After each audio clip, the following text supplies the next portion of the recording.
الحمد لله رب العالمين والصلاة والسلام على سيد المرسلين أما بعد فأعوذ بالله من الشيطان الرجيم بسم الله الرحمن الرحيم اللهم صل على سيدنا محمد وعلى آله وأصحابه أجمعين سیرت رسول عربی صلی اللہ علیہ وسلم علامہ نور بخش توکلی علیہ الرحمہ باب نمبر 7 حصہ دوم آپ صلی اللہ علیہ وسلم کے معجزات کا بیان۔ اللہ تعالیٰ نے مختلف زمانوں میں اپنے بندوں کی ہدایت کے لیے اپنے پیارے پیغمبر علیہ السلام بھیجے اور ان کی رسالت کے ثبوت کے لیے بطور دلائل ان کو معجزات عنایت کیے۔ کوئی پیغمبر ایسا نہیں جسے کوئی نہ کوئی معجزہ عطا نہ ہوا ہو، مگر حضور اقدس صلی اللہ علیہ وسلم کے معجزات اکثر و اقوی و اظہر و اشہر ہیں، یعنی کیا کہ بہت زیادہ ہیں، بہت قوی ہیں، بہت ظاہر ہیں اور بہت مشہور ہیں۔ کثرت کا یہ عالم ہے کہ ان کے افراد کا احاطہ انسانی طاقت سے خارج ہے۔ قرآن کریم کو دیکھیے، کہنے کو تو ایک معجزہ ہے مگر اس میں ہزارہا معجزے ہیں، کیونکہ فصحائے قریش سے قرآن کی کسی ایک صورت کا معارضہ طلب کیا گیا تو وہ عاجز آ گئے۔ اب غور کا مقام ہے کہ قرآن میں چھوٹی سے چھوٹی صورت کوثر ہے جس میں 10 سے کچھ اوپر کلمات ہیں، اور بعض قرآن میں 77,934 کلمے ہیں۔ بس اگر صورت کوثر کی مقدار کلمات قرآن کے اجزاء بنائے جائیں تو تقریباً 7,000 ہوں گے، جن میں سے ہر ایک جز فی نفسہ ہی معجزہ ہوگا۔ پھر اگر بلاغت و اسلوب و اخبار و غیب و وجوہ اعجاز پر غور کیا جائے تو 7,000 کا بھی دگنا ہو جائے گا۔ بس حساب لگا لیا جائے کہ قرآن کریم میں کتنے معجزے ہیں۔ اعجاز القرآن کا بیان۔ آپ صلی اللہ علیہ وسلم سے پہلے دیگر انبیاء کرام علیہ السلام نے اپنے اپنے زمانے میں معجزات دکھائے، مگر ان معجزات کا وجود صرف ان کی حیات دنیوی تک رہا، حیات ظاہری تک رہا۔ اس کے علاوہ ان کے معجزات عموماً حسی تھے، جو آنکھوں سے دیکھے جا سکتے تھے، فقط حاضرین نے اس وقت اپنی آنکھوں سے دیکھا۔ مثلاً عصائے موسوی کو اگر دیکھا تو اس وقت کے حاضرین نے، ناقہ صالح کو اگر دیکھا تو اس وقت کے موجودین نے، اور مائدہ حضرت عیسیٰ کا اگر ملاحظہ کیا تو حاضرین نے، مگر حضور اقدس صلی اللہ علیہ وسلم کی شریعت قیامت تک باقی رہے گی، اور ہر زمانے میں ہر صاحب عقل سلیم اس کو بصیرت کی آنکھ سے دیکھ سکے گا۔ چنانچہ جب کفار نے آپ صلی اللہ علیہ وسلم سے پہلے نبیوں کے سے حسی معجزے طلب کیے تو ان کے جواب میں اللہ تعالیٰ نے ارشاد فرمایا، اولم یکفہم انا انزلنا علیک الکتاب یتلی علیہم، کیا ان کو بس نہیں کہ ہم نے اتاری تجھ پر کتاب جو ان پر پڑھی جاتی ہے۔ مطلب یہ کہ اگر کفار واقعی طالب حق ہیں تو ہم نے تمہیں قرآن مجید ایک ایسا معجزہ عطا کیا ہے کہ جس کی موجودگی میں ان معجزوں کی ضرورت نہیں جو ازروئے تعنت و عناد تجھ سے طلب کرتے ہیں۔ یہ قرآن ہر مکان و ہر زمان میں منکرین پر پڑھا جاتا ہے اور پڑھا جائے گا، لہٰذا یہ زندہ معجزہ تا قیامت ان کے ساتھ رہے گا، اور دوسرے معجزوں کی طرح نہیں کہ وجود میں آئے اور جاتے رہے، یا ایک مکان میں ہوئے اور دوسرے میں نہ ہوئے۔ اس کو امام بصری رحمۃ اللہ علیہ نے اپنے قصیدہ بردہ میں یوں ادا کیا، دامت لدینا ففاقت کل معجزت من النبیین اذ جاءت ولم تدمی۔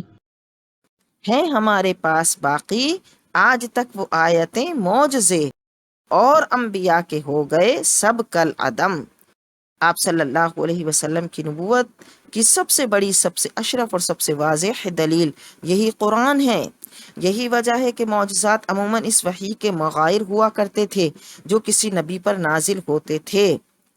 وہ نبی اس وحی کی صداقت پر معجزے کو بطور شاہد پیش کرتا تھا، مگر قرآن کریم وحی ہے اور معجزہ بھی، اس لیے یہ اپنا شاہد خود آپ ہے اور کسی دلیل کا محتاج نہیں۔ آفتاب آمد دلیل آفتاب، گر دلیلت باید از ویرو ماتاب۔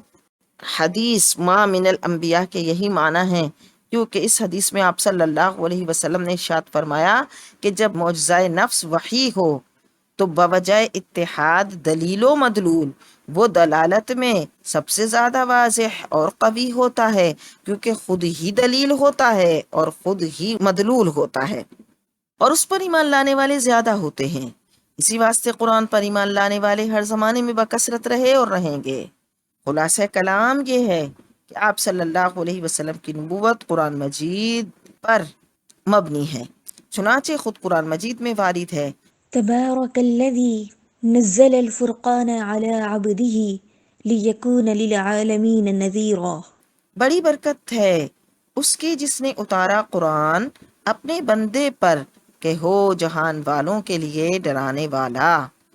اور قرآن کریم کے وحی الہی ثابت کرنے کے لیے کسی اور دلیل کی ضرورت نہیں، لہٰذا ہم قرآن ہی کی طرف رجوع کرتے ہیں اور بتاتے ہیں کہ ان وجوہات سے اس کا معجزہ ثابت ہے۔ آپ دیکھ رہے ہیں PATF Islamic info YouTube channel. مزید اسلامک ویڈیوز کے لیے ہمارا چینل سبسکرائب کریں۔ اعجاز القرآن کی پہلی وجہ فصاحت و بلاغت۔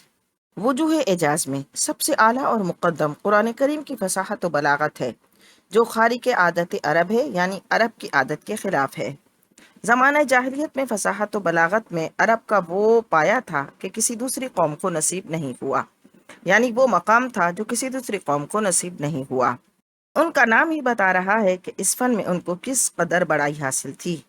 مہمات امور میں وہ اس فن کے عجائبات بداہتاً ظاہر کیا کرتے تھے، محافل و مجالس میں فی البدی خطبے پڑھ دیا کرتے تھے، اور گھمسان کے معارقوں میں طعن و ضرب کے درمیان رجز پڑھا کرتے تھے، اور مطالب عالیہ کے حصول میں بھی اپنی سحر بیانی سے کام لیتے تھے۔ اس فن سے وہ بزدل کو دلیر، بخیل کو سخی، ناقص کو کامل، گمنام کو نامور اور مشکل کو آسان کر دیتے تھے۔ جسے چاہتے مدح سے شریف اور حجب سے وضیع یعنی کمینہ بنا دیتے، اور اسی سے کینہ دیرینہ دلوں سے دور کر کے بیگانے کو اپنا بنا لیتے۔ انہیں یقین تھا کہ اقلیم سخن کے مالک اور میدان فصاحت و بلاغت کے شہسوار اہم وہی ہیں، اور وہ یہ سمجھے ہوئے تھے کہ کوئی کلام ہمارے کلام سے سبقت نہیں لے جا سکتا۔ فصاحت و بلاغت کے اس کمال پر ان کی روحانی حالت نہایت گری ہوئی تھی۔ وہ بتوں کی پوجا کرتے تھے، حتیٰ کہ خانہ خدا کو انہوں نے بت خانہ بنایا ہوا تھا۔ بعض آگ کی پرستش کرتے تھے، کچھ لوگ ستاروں اور سورج اور چاند کو پوجتے تھے، بعض تشبیہ کے قائل تھے اور فرشتوں کو خدا کی بیٹیاں کہا کرتے تھے، اور بعض کو خدا کی ہستی ہی سے انکار تھا، اور امر و نواہی کی انہیں مطلق خبر نہ تھی، اور نہ ان کے پاس کوئی الہامی کتاب تھی۔ دین ابراہیمی چند رسوم کے ساتھ ان کے پاس تھا، اور وہ مفقود تھا۔ قساوت قلب کا یہ عالم تھا کہ لڑکیوں کو پیدا ہوتے ہی زندہ درگور کر دیتے تھے۔ وہ شب و روز زناکاری، شراب خوری، قمار بازی، قتل و غارت گری میں مشغول رہتے تھے۔ ان کے درمیان جو اہل کتاب موجود تھے، ان کی حالت بھی بہت ہی خراب تھی، اور ان کی کتابیں بھی محرف ہو چکی تھیں۔ یہود حضرت عزیر کو خدا کا بیٹا کہتے تھے، اور نصارہ تین خدا کو مانتے تھے، اور مسئلہ کفارہ کی آڑ میں اعمال حسنہ کی کوئی ضرورت ہی محسوس نہ کرتے تھے۔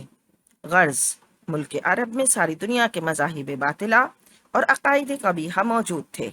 مشرکین وہاں تھے، آتش پرست وہاں تھے، سورج پرست وہاں تھے، مہتاب پرست وہاں تھے، درخت پرست وہاں تھے، نصارہ وہاں تھے، یہود وہاں تھے، مشبہ و مجسمہ وہاں تھے، تناسخیہ وہاں تھے، دہریہ وہاں تھے۔ ان تمام حالات کو دیکھتے ہوئے اس امر کی ضرورت محسوس ہو رہی تھی کہ ایسی جگہ، ایسے مرکز میں خدا کی طرف سے ایک کامل طبیب روحانی ساری دنیا کے لیے مبعوث ہو۔ چنانچہ حسب عادت الہی ان کے پاس اللہ کا ایک کامل بندہ آیا اور ایک کامل کتاب لایا، جس میں قیامت تک ہر زمانے اور ہر قوم کے تمام روحانی امراض کا خدائی نسخہ درج تھا، اور اس طبیب روحانی سے وہ پہلے ہی آشنا تھے، کیونکہ اللہ تعالیٰ کا پیارا خاتم سلسلہ انبیاء انہی میں سے تھا، انہی کے درمیان پیدا ہوا اور انہی کے درمیان پرورش پائی۔ ابھی اپنی والدہ ماجدہ کے بطن مبارک میں ہی تھا کہ والد ماجد نے انتقال فرمایا۔ جب 6 سال کا ہوا تو والدہ ماجدہ نے بھی اس دار فانی سے رحلت فرمائی۔ اس کے بعد دادا اور چچا یکے بعد دیگرے اس کی پرورش کے متکفل ہوئے۔ اس طرح اس در یتیم کی تعلیم کا کوئی نہ کوئی سامان ہوا، یعنی تعلیم کا کوئی